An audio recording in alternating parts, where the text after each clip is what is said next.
So back to the story about those hearings into radical Islam in America. They begin tomorrow in Washington. Congressman Peter King, the head of the Homeland Security Committee in the House, will lead those hearings.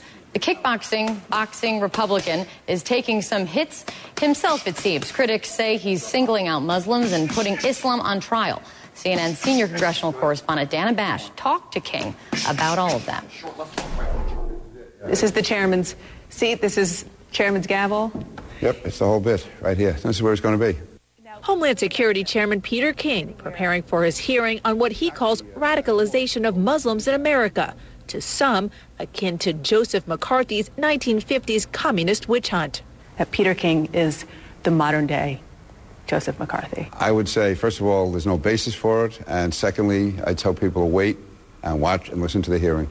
King has not always been at odds with Muslim Americans. In the 1990s, he backed U.S. action in the Balkans to defend Muslims there. That was not popular in my district, but I did it because it was the right thing to do. I thought the Muslim community in those countries was being victimized.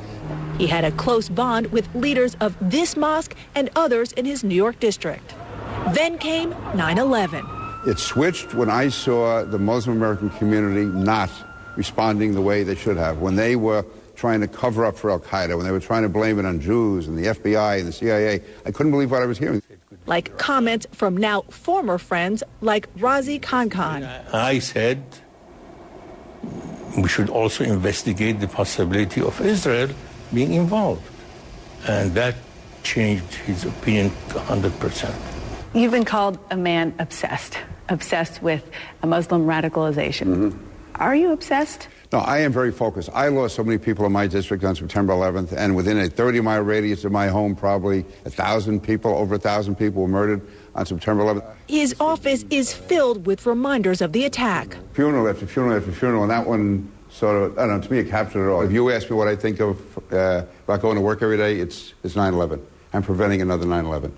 King says that requires cooperation from U.S. Muslim leaders, which he insists law enforcement is not getting. But some call King's efforts against American Muslim terrorism now hypocritical. King is Irish American. In the 1980s, he was an active supporter of Gerry Adams and an Irish group the State Department then deemed terrorists, the Irish Republican Army. The IRA was responsible for hundreds of civilian deaths and effectively what are terrorist attacks. During the 1980s, I knew what Gerry Adams and Martin McGuinness were attempting to do within the IRA, and I was saying that continually, that there is a real opening here if the United States would take advantage of it to be an honest broker. Bill Clinton did that. He insists the IRA was a legitimate force that had to be dealt with to achieve peace.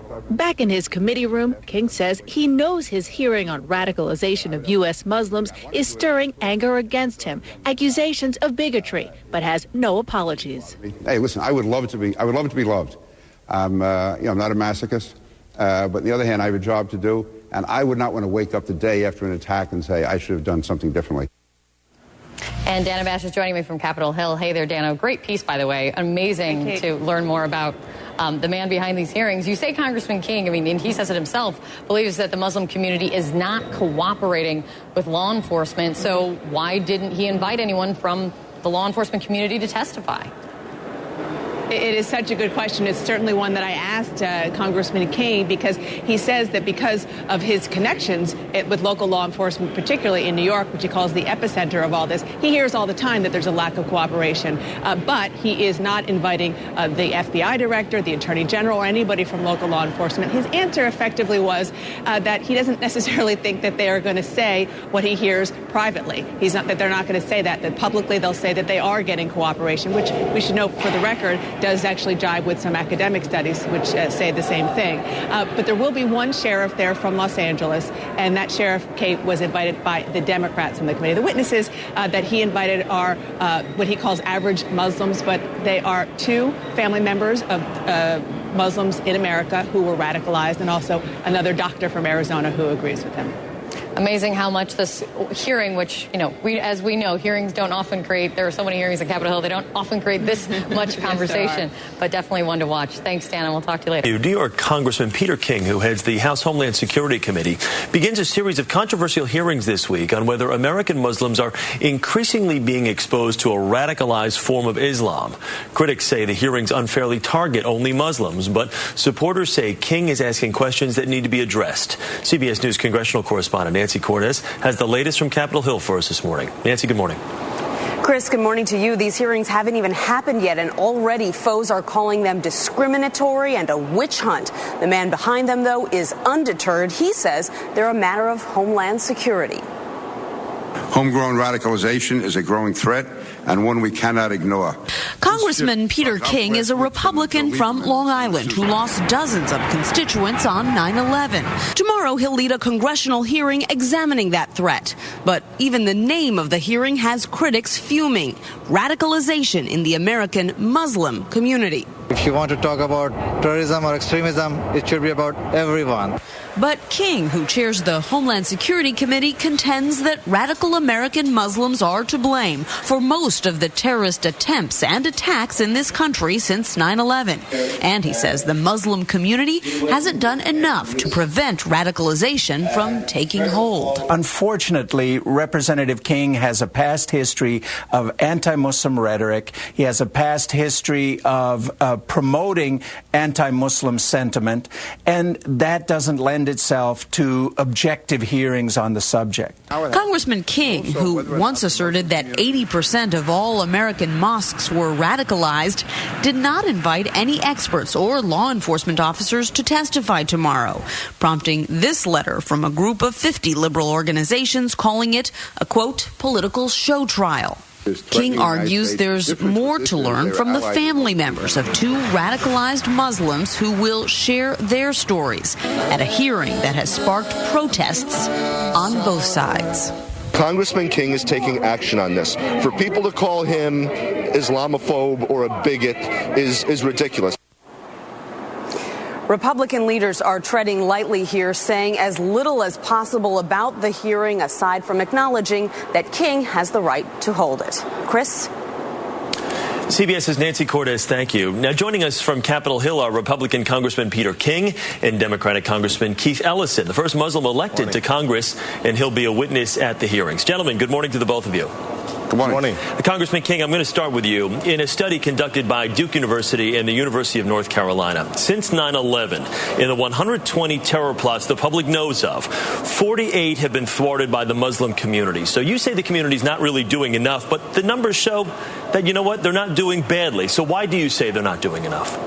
Well, actually, I don't accept those numbers. For instance, the percentage was made much higher because they left out a number of cases involving terrorist financing, which they did not include in there. Secondly, a number of those cases also involve family members coming forward, which I agree, there have been family members coming forward. It's many times the leadership that does it. And also they include cases in there, for instance, as the Zazi case in New York, the subway bombing plot, when actually in that case the imam tipped off the defendant that police were coming after him. The imam almost disrupted that case. How they give him credit for that, I don't know. They also give credit for the Muslim vendor in Times Square who saw a car on fire and reported it to the police. Now, why seeing a car on fire would indicate a Muslim attack or a terrorist attack is beyond me. So I think that report was skewed. In fact, in that report, they also say that the terror threat in the United States is going down, and Eric Holder says it's going up, and Napolitano says it's going up, and the president's own national security advisor, Dennis McDonough, says it's going up. So I said it was a biased report, but having said that, family members have cooperated. We will have family members testifying tomorrow at the hearings to show how they did cooperate, but they did not receive support from the leadership in the community. Yeah. Congressman Ellison, let me ask you here. Many of the recent attacks and attempted attacks have come from within the Muslim community. So what is wrong with questioning Muslim leaders as to what is actually going on inside their communities? Because what we want to do is build cooperation and trust and open lines of communication so that we can have a very, very fertile and good exchange between law enforcement and the community. I mean, if you take a hearing like this and use a congressional investigative hearing to investigate a community with the allegation, before we've even had any testimony, the allegation that there's no cooperation, I think what you're doing is you're setting a tone of blame and collective guilt, and you're thwarting the very thing you say you want to achieve, which is greater public safety. So I think that the hearings are ill-placed. One of the interesting things about this hearing is that there's only one law enforcement official. Only Lee Baca, who's the L.A. County Sheriff, is going to be testifying. I'll be testifying, but I'm not a law enforcement official. This is basically a group of witnesses who are designed to offer their views, but in terms of expert opinion, this hearing is sorely lacking. So I think that's another real fatal flaw in what's going to be taking place on Thursday. Congressman King, I have to ask you this. On the front page of the New York Times today, an article details your ties and support to the IRA back in the 80s. Regardless of where the acts took place, isn't terrorism and just morally wrong? First of all, the story in the New York Times is entirely distorted. I will tell you that just in the last week, British Prime Minister Tony Blair has defended my actions in Northern Ireland and being very responsible for bringing about the Irish peace process. President Bill Clinton has stood by me, and President Barack Obama offered me the position of ambassador to Ireland. So if they thought in any way that any of my actions are wrong, I doubt the President of the United States would have offered me to become ambassador to Ireland. What I did was take an active role. I was one of those who saw the elements within the IRA who wanted to go to the peace table. I worked with Bill Clinton to bring them to the peace table, and I was absolutely essential in bringing about that peace process. There are hundreds, maybe thousands of people alive today in Northern Ireland because of my efforts. So the New York Times story, by the way, 2 months ago, the New York Times in an editorial actually praised me for my efforts in Northern Ireland. That's when they were trying to prove another point. So obviously terrorism is terrorism. I would be happy to discuss and debate this issue at any time. I would compare the IRA, the people in the IRA that I thought were willing to go to the peace table, which were, who, by the way, now are sitting in government in Northern Ireland alongside Protestant leaders and work on a regular basis. The British government are the people that I said during the 1980s and 1990s would bring peace. They did. I've been proven right. The Times is doing this as a last-minute attempt to take a shot at me. And if I could take one other point, the reason the hearings are focusing on the Muslim community, the president's own national security advisor said Al-Qaeda is attempting to radicalize the Muslim American community. I have said over and over again, 99%, more than that maybe, of Muslims in this country are outstanding Americans, but their community is being targeted. That's why the investigation is there. If another community was being targeted by Al-Qaeda or a foreign organization, we would obviously investigate that also. All right, Congressman Peter King, thank you very much for taking the time. Congressman Ellison, thank you much as well. Thank you. All right, and we will, of course, have plenty more to report on those hearings as they take place. Yes,